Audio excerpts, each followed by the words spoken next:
Have you ever left a meeting where you were so energized by the big ideas that were shared across the room, only to realize there was no follow through and no action plan, to where 3 months later, the whole initiative just falls flat?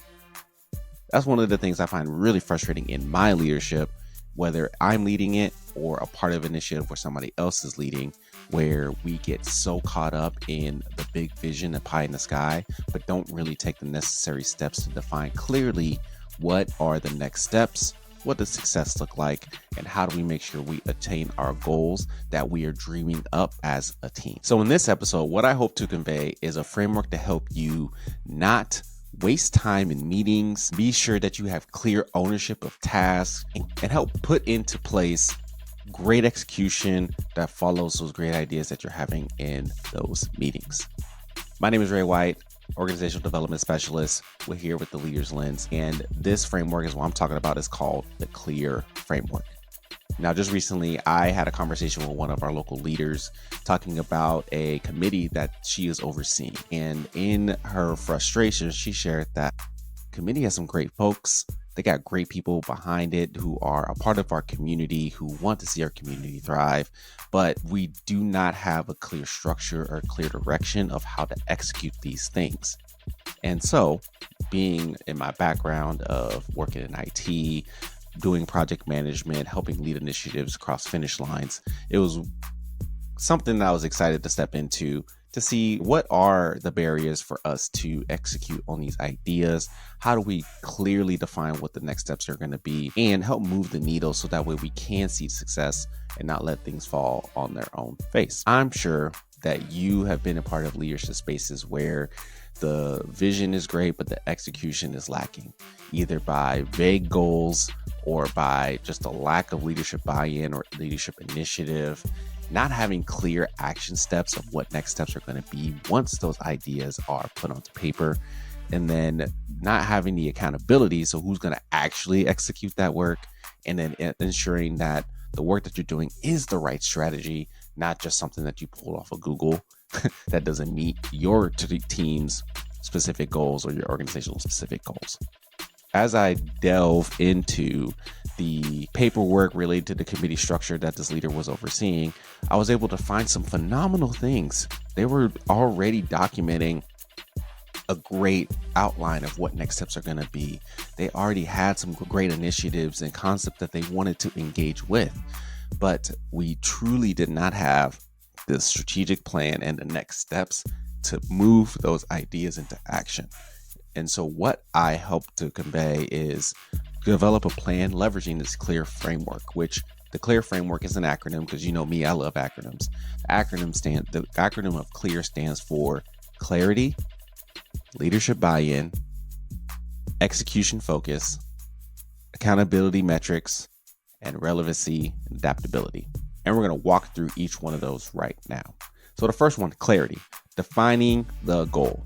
Once again, everybody has a great idea, but there's not really clear on how that idea can translate to a goal. You could want to have a vague statement of wanting to increase engagement or wanting to see more involvement or wanting just to finish the goal, right? Score a touchdown, like that could be so vague. But what would it look like if you put some specificity around that goal so you know what the end result will look like? So instead of just increasing engagement, what if you said you're trying to increase participation of a particular community by 25% in 6 months, in 12 months? And what that helps do is articulate who is the population that you're reaching towards, or what is the objective, what is the growth that you want to see. So by 25% or by 2 activities or by the number in which you can track and help the process move forward. And then lastly, the time frame in which that you want to see that success. And that way, you know, by month 3, if by month 3 you are either below or not even halfway to your 6-month goal, then you got some changes that you need to make. But that helps in at least ensuring what specific strategy you need to do to help move the needle towards that goal. So, but first aspect, getting clear, is defining the goal, leveraging who you're talking about, what is the gap that you're trying to reach, and how much time are you allowing yourself to execute that work, that gap, so that everybody knows they can move forward in that clear direction. The next part in the clear framework is the L. So leadership buy-in. It's one thing as an individual to share this big vision and wanting everybody to get on board with it. But if you haven't built the relationships with the people in that room and actually talk to the people to see what they can bring to the table, then you just look like a dictator. You look like somebody who is not engaging with the people around. So one of the things that we did with the committee and this leader was ask conversations and talk to the other leaders in the room to understand their picture, to understand their vision, to understand how they see the goal that we have outlined, clearly specified, and what are some ways that they can enhance it or change it or tweak it, and what are some gaps that they see too in executing that particular goal. We have to have the buy-in of the decision makers to help move these execution strategies forward, because without that buy-in, initiatives fall flat. People will start bad-mouthing you and the work that you're doing because you haven't really engaged them and help them see how their work can aid to the overall goal of the one team, one dream. So you got to have that leadership buy-in, have the discussions and conversations with those key individuals who make decisions, key individuals who are impacted by those decisions, key individuals who are actually going to be doing the work to help execute that decision. And that will ensure that the plan that you've designed is encompassing of the multiple voices who will have some level of relationship within the initiative. So leadership buy-in, be able to build the relationships with the key people to get them on board on the right bus. The E in clear is the execution focus. This is where we actually start defining what are the things that we're actually going to do, right? You can talk about increasing engagement from a particular population by 25% in 6 months, but what does that exactly mean? What are the specific things that you're going to do to measure the progress of that goal to meet the outcome metric that you've designed? This is where you as a leader can see momentum really die and really lose the helium in the balloon, because you get so caught up in what you think you should do rather than really define what it is that you're actually going to do. So then you can change everything from the vague statements and vague ideas to the tangible steps that are going to help move forward. So what that might look like is you can say, all right, if we want to increase population by 25% in the next 6 months, I need to make sure that I go to the 3 neighborhood associations that are happening every month, or I need to host an event that allows and invites people to come into that space to get more engaged with the goal that we're reaching towards. Or that could mean you can host or you can have an online presence by posting 3 times a week, talking about the initiatives or talking about the effort that you're wanting to increase engagement with, and track the metrics that are associated with that of who is watching or who is engaging with it and how they're showing up in our community.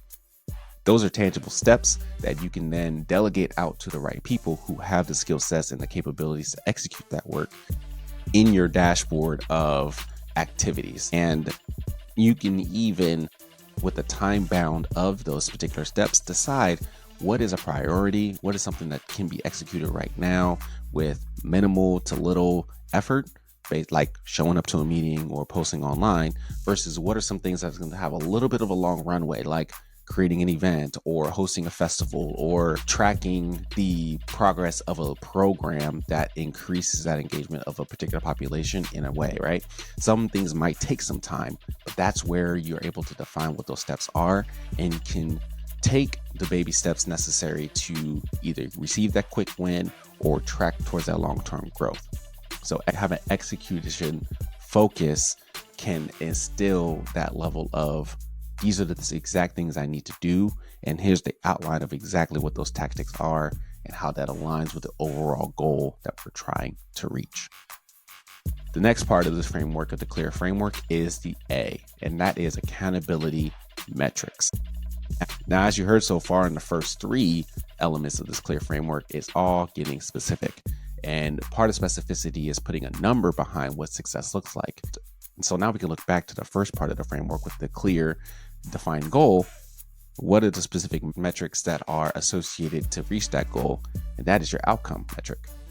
Now you can then say, okay, with the execution focus and the specific steps, what are the numbers associated with that to help make sure that our processes, if we follow through with the process that we've said by doing a certain tactic a certain number of times in a certain time frame, then you can see you can track how that relates to the overall goal that you're trying to reach. Again, specific population, specific tactic, specific outcome for a specific number of growth by a specific time.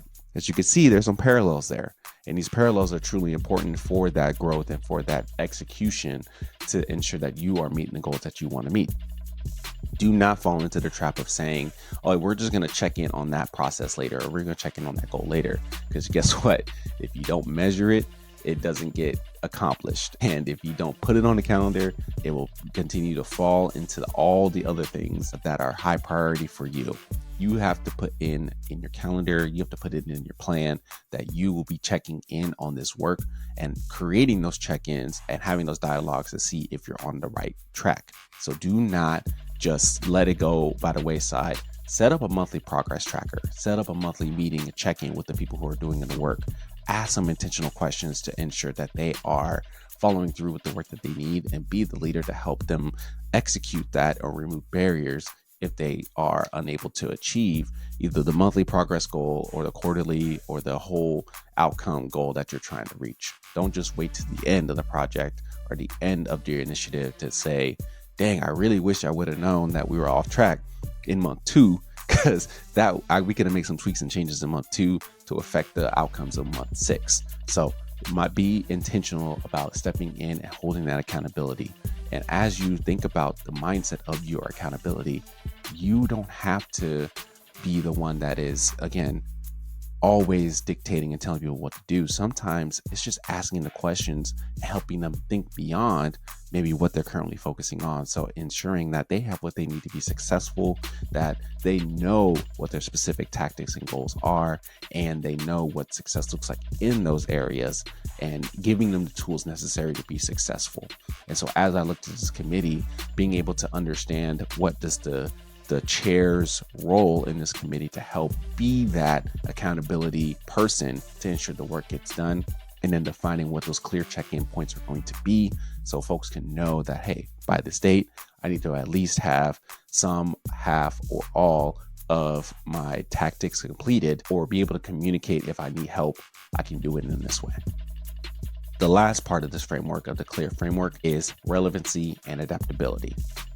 Here is an issue that we see in most projects, and you can create this massive project, you can create the tactics, the goals, you can create the efforts and steps, everything necessary, but you do not make tweaks and changes if something goes wrong. Or if you dive into, after you do your analysis and you dive into doing the actual work, you realize that this tactic is not the right tactic. Just say you have a tactic of showing up to the community center to help reach engagement. Well, you realize, okay, you show up to the community center at 12 o'clock every Thursday for 6 months, but then you go for the first 2 months and realize there's none happening at the community center at noon in month 1. So it's like, okay, well, if I'm still trying to increase engagement of our population in this particular effort by 25% in 6 months, then I can make the tweak to say maybe noon is not the right time. Maybe most people show up at 8, and I can show up at 8 a.m. and help table provide resources and engagement and talk to people that are there. Or realize you got 2 different people showing up, 2 different groups of people showing up at 8 p.m. and 8 a.m. So how do you then tweak your process or tweak your initiatives to meet that particular goal, and not just assume that, hey, this is the plan and we're going to move forward with it. Sometimes plans fail, sometimes initiatives fail. A failure is just a data point. It is just an opportunity to say what is working and what can you do to make it work. And by problem solvers, as leaders who are continually problem solvers, we have the opportunity to then say, okay, if this isn't it, what can we do to then maneuver our way to still reach that outcome and goal, and not just say, hey, this is what it is. This is the process. We got to move forward with that. So be an adaptable leader, be an adaptable team, be agile with the plan, but keep the goal stationary, keep the goal foundational. And as you become flexible with how you approach it, that's where creativity comes in. We go back to the buy-in from our leadership and other team members to say, what are the different creative ways that we can still meet this outcome and goal? And you can watch that energy grow. You can watch that shine as people start to get involved with the effort. So it's okay to fail. It's okay to see something that doesn't work. It's okay to look at the things that are successful, but then be able to clearly ask yourself and reflect to say, why does this work? Why didn't it work? And what do we need to do to sustain either what is working or make shifts and changes to what's not working so we can still meet the outcome and goal that we've set for ourselves as a committee? So again, rundown of the clear framework. You have the clarity of defining the goal. You have leadership buy-in and being able to get the right people on board. You have execution focus, being able to know the actual outline of actionable steps to move the needle forward. You have accountability metrics. So what does success look like in measuring that progress? And then finally, being relevant and adaptive, keeping yourself flexible in the approach of the work. Now you can see and hear all these things and think, dang, Ray, that's a good idea. But that sounds like a lot. Like, I need to have a strategic planning session and we need to have sticky whiteboards and sticky notes all over the room so that way we can execute that particular goal and vision and move the whole thing forward. Yeah, you could do that. Or you could just start where you are. You could just start by taking the simple action of looking at the goals that you set for yourself today, taking a look at the plans that you already created today, and look at those things or write down a new goal and work that new goal to this framework or work those goals through this framework. Is it clear? Do you have the right people on board? Do you have executable steps? Do you have a measurable process? Do you know if it's flexible? Does it mean to make tweaks and changes? Write down that specific thing and challenge yourself to find something that just hasn't moved forward and work through this particular framework. And then as you work through this framework and define what that looks like, talk to another person, talk to one of your co-leaders, talk to somebody who's impacted by the work and engage them in the discussion to see, hey, this is what the initiative I'm trying to work towards. Does this make sense to you? What areas do I need to make tweaks and changes to help make it happen? And what do you think? What am I missing in this particular effort? And then lastly, take the next 30 days to execute. Don't just let the goal sit on your notebooks, on the whiteboard, on a sticky note, or somewhere that is out of sight, out of mind. Actually start defining in the next 30 days, how can you move the needle just slightly forward towards that overall goal? And that energy of seeing things progress is an exciting one. It helps build that momentum because you're like, oh, this is possible. I can make this happen. And bonus points if you invite other people in part of that conversation too, because then you'll be able to see a whole group of people, a whole community thrive by inviting them into the execution process. This is the framework that I'm currently working through with this local leader for their committee. I'm excited to probably check back in a couple months to say how this actually executed and worked. So far, it's provided great excitement and involvement and getting the right folks in the room to listen in. And now the work will continue by saying, okay, if we are created the plan, let's start moving forward.